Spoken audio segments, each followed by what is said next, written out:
Get ready, Staten Island. It's time to celebrate 5 years of Ferry Hawks baseball. Join us Friday, April 24th through Sunday, April 26th for our first homestand of the season and our 5th anniversary celebration. Score big with $5 tickets. Grab $5 domestic draft beers. Enjoy $5 popcorn. And yes, 2 Nathan's hot dogs for just $5. Visit ferryhawks.com now to lock in your seats. Excuse me! Taxi! Come on, what are you doing? This is the 77 WABC minicast.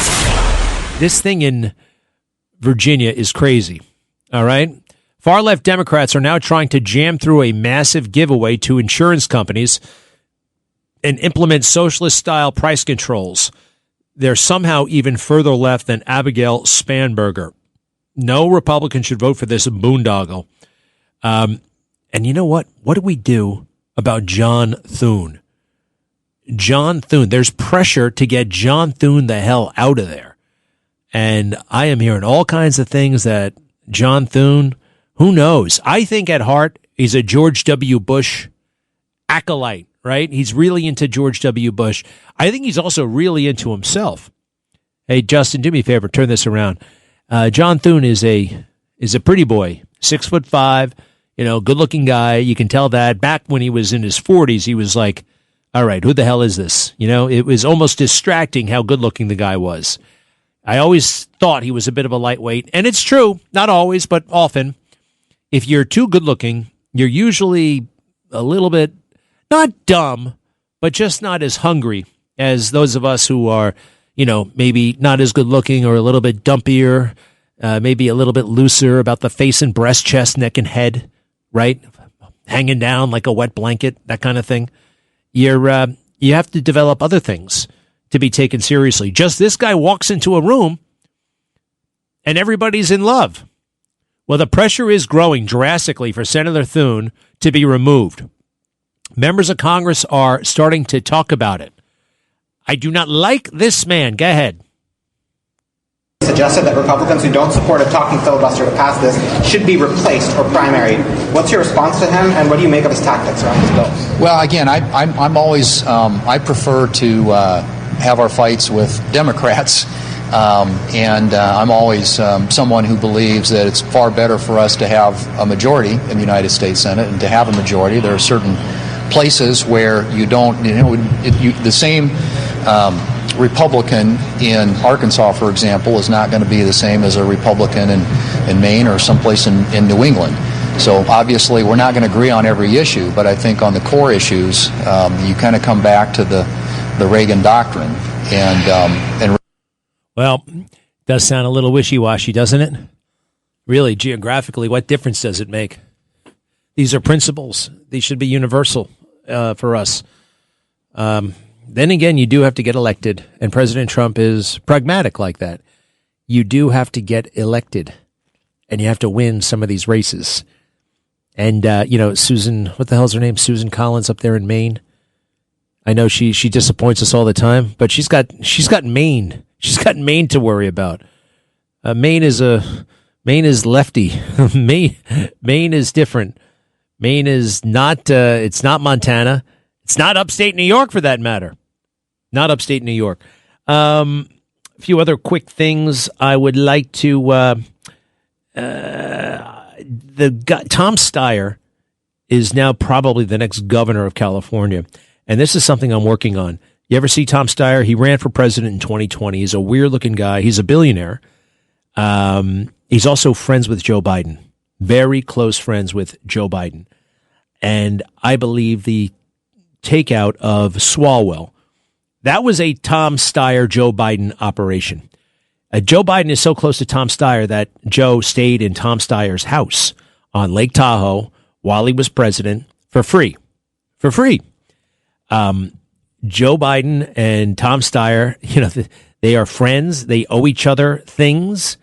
And Eric Swalwell went from being the leading candidate for governor to sex predator in about 36 hours. Sex predator, out of Congress, not going to be the next governor. Be lucky if he skips jail. Is that natural? Did that happen? I don't think so. I think it's no, it's something. This was an op. This was very similar to the operation that took out Cuomo. Cuomo standing there one day. He's the boy wonder. Everybody loves him. Cuomo sexuals all over the place. And then poof, he's done. He's finished. Did you know this guy that New York had voted for 15 times over the past 25 years was a sex predator? Of course. We just missed it. Are you kidding me? He's no sex predator. He may be goofy. He may be this. He may have been the worst governor in the world for COVID, but he wasn't a sex predator. But Biden had it in for him. People forget. But Andrew Cuomo was so hot in 2019, right? He was the guy that they started talking about him for president, not Biden. When I say they, I mean Cuomo and his people. They were doing the talking. They were talking that up. And word got back to Joe. And Joe hated that. And he said, well, he said it once before, never F with a Biden. Never F-U-C blank with a Biden. And if you do, you're in trouble. And that brings me back to my friend Bill Stevenson, still in jail, still sitting in prison, still no indictment, still no autopsy. Bill Stevenson was married to Jill Biden in 1969 to about 1973. Jill Biden, yeah, the First Lady of the United States. And Joe, I believe, is the reason why my friend Bill is in jail right now. I really do. Bill Stevenson moved on with his life, even though his heart was broken by Jill, who had an affair with Joe. That's true. We know what happened. They were fooling around behind Bill's back. But Bill is very cool. He said, look, people make mistakes. I honestly don't hold that against him. Am I happy about it? No. But I found my wife, Linda, and everything is great. He said, people make mistakes, moral failings. It's part of life. It's one of the reasons why I liked him so much. When he came forward to tell that story about how Bill cheated on his, was Joe cheating? Joe was single, or we think he was single. He wasn't married, but he was fooling around with a married woman. It is adultery, but is that cheating? Was Joe cheating? Probably not. Well, cheating odd or something. Yeah, it was not good. And they get caught in the affair. Bill kicks Jill out of the house. The divorce is going fine. Bill realizes as the husband he's going to lose some assets. And he's going to court, and he's going to sign a deal that, is very good to Jill. He's going to give up a lot. But then Joe gets wind of all this and says, no, the deal is off. You deserve a piece of that Stone Balloon. Stone Balloon being a big saloon in downtown Wilmington that made a lot of money. And Joe wanted that money for himself. Joe wanted some of that money. Constant passive income. So they blow up the case. New lawyers. It drags on for another year and a half. And they're back in court. And guess what happens? Bill keeps the Stone Balloon. Jill does not get a piece of it. Joe does not get the house. Jill does not get the house. Bill wound up doing better than he did the first time around. And Joe hated that. Joe, I believe I can prove, had him arrested for something he didn't do all the way back in 1982. He was warned to get out of Delaware. Get out of Delaware, Bill, if you know what's good for you. Well, maybe he should have taken that advice. But I do believe he's innocent. And Bill, I'm thinking about you every single day, and I know other people are too. We'll be right back.